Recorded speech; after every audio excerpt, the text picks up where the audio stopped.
The Trump administration's family separations policy back in the news as Melania Trump now caught on tape talking about how the kids are treated, and the New York Times gets its hands on a report showing just how intentional and how cruel the practice really is.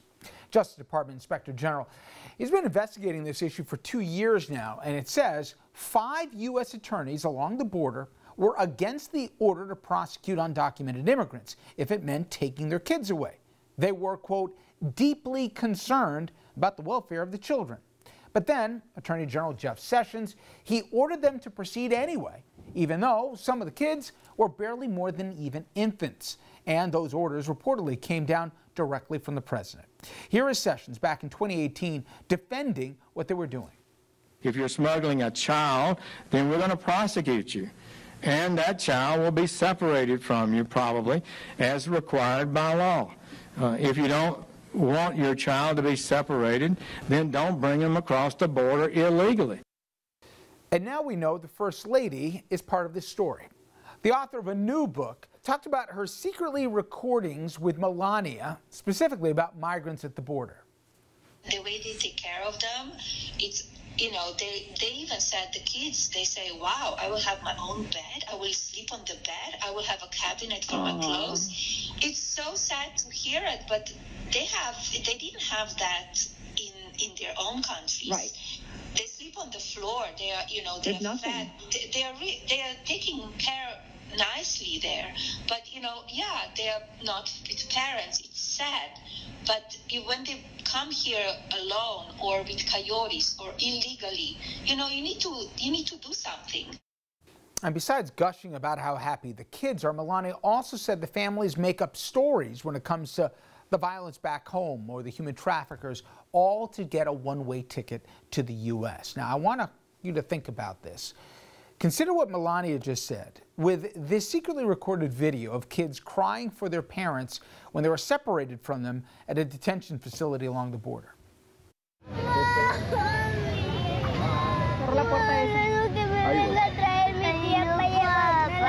Ella llama a tu tía si tú tienes número y habla con tu tía. Ah, pues ahorita ella te ayuda para que hables. Cálmate nada más. Voy por aquí, niña.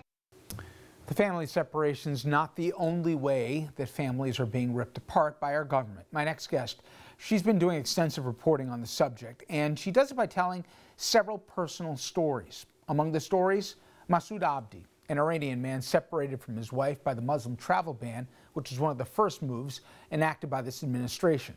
Then there's Maynor, a 32-year-old man from Guatemala. His family was split at the border 3 years ago, and they have yet to be reunited. Then there's Landis Aguirre.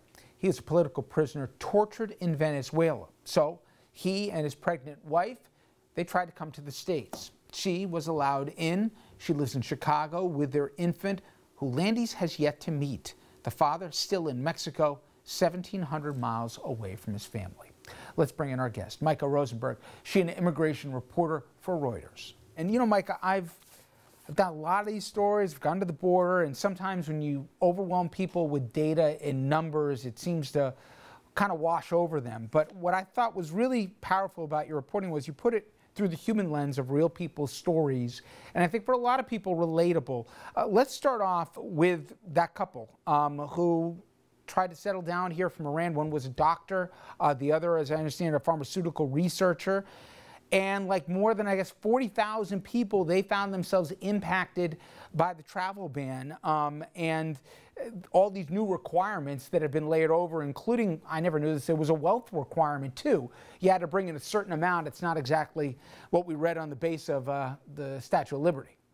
Yeah, no, thank you very much, and thank you for reading the reporting. I really appreciate it. And that's exactly what we wanted to show, is that the Trump administration has done taken hundreds of different measures, some of them very dramatic and publicly visible, like the travel ban, like the family separation policy at the border, but many of them very technical and sort of taking place behind the scenes that also impact a lot of immigrant families. And so what we wanted to show is cases where families had been impacted not by just one policy, but actually layers and layers of different changes to the immigration system.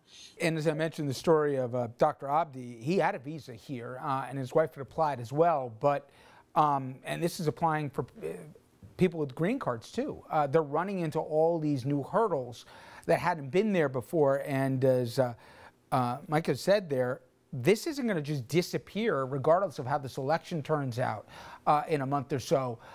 It's going to take a long time to unwind these things. Let's talk next about the story of Maria. Maria left Honduras in a story that I also heard quite a bit along the Rio Grande about threats of gangs. It's a heartbreaking story. Either they come here to flee something and they're given a choice, we're going to deport you and your kids, or just you.